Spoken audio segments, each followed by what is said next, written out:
Sir మీరు gut అంటే నేను ఆ మధ్య ఏదో రిపోర్ట్ చదివాను that gut bacteria can be replaced with healthy bacteria ఇప్పుడు అవసరమైతే అని చెప్పేసి. Is that true?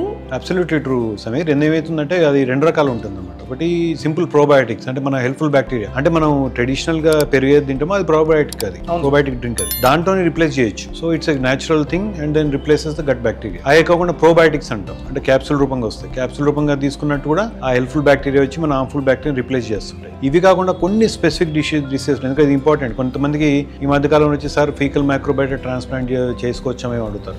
సో అది చాలా డేంజరస్, అందరికీ సూట్ కాదు. అది కూడా చాలా స్ట్రిక్ట్ కండిషన్ లో చేయాలి. సెలెక్టివ్ ఇండికేషన్స్ ఉంటాయి అన్నమాట. అది ఓన్లీ ఒక 2-3 కండిషన్స్ కి చేస్తాం ఫీకల్ మైక్రోబయోటా ట్రాన్స్ప్లాంట్. అంటే హెల్దీ డోనార్, అంటే అది వినడానికి కొంచెం హార్డ్గా ఉండొచ్చు కొంతమందికి, but healthy donor stool sample తీసుకుని దాంట్లో ఇన్ఫెక్షన్స్ ఏమన్నా స్క్రీన్ చేసి ఫిల్టర్ చేసి అది మొత్తం లిక్విడ్ ఉన్న ఫీసెస్ మనం అన్హెల్దీ, అంటే ఇంటెస్టైన్ జబ్బు ఉన్న వాళ్ళకి కొంతమందికి ఇన్ఫ్యూజ్ చేస్తాం అనమాట. దానివల్ల ఆ పేషెంట్లో బ్యాక్టీరియా, హార్మ్ఫుల్ బ్యాక్టీరియా అయితే ఉందో దాన్ని హెల్ప్ఫుల్ బ్యాక్టీరియాతో రిప్లేస్ అవుతుంది. అది ఫీకల్ మైక్రోబయోటా ట్రాన్స్ప్లాంట్ అంటారు. కానీ specific conditions, specific indications, specific infrastructure ఉన్నప్పుడే అది చేయాలి. ఇండియాలో చేస్తున్నారు సార్? ఫ్యూ సెంటర్స్లో కొన్ని చేస్తున్నాం అనమాట. Maybe 2-3 centres in entire India. యూఎస్లో కూడా కొన్ని సెంటర్స్లో చేసి మళ్ళీ ఆపారు, ఎందుకంటే కొన్ని ప్రాబ్లమ్స్ వచ్చాయి. ఇన్ఫెక్షన్ స్క్రీనింగ్ దగ్గర అక్కడ ప్రాబ్లమ్స్ వచ్చి FDA కూడా కొన్నిసార్లు వార్నింగ్ ఇచ్చింది దానికి, మైక్రోబయోటా ట్రాన్స్ప్లాంట్. సో అది అందరు చేయకూడదు, అందరి అన్ని సెట్టింగ్లు చేయకూడదు. చాలా సెలెక్టివ్ ఇండికేషన్స్ ఉంటాయి అనమాట, ఉంటే చేయొచ్చు.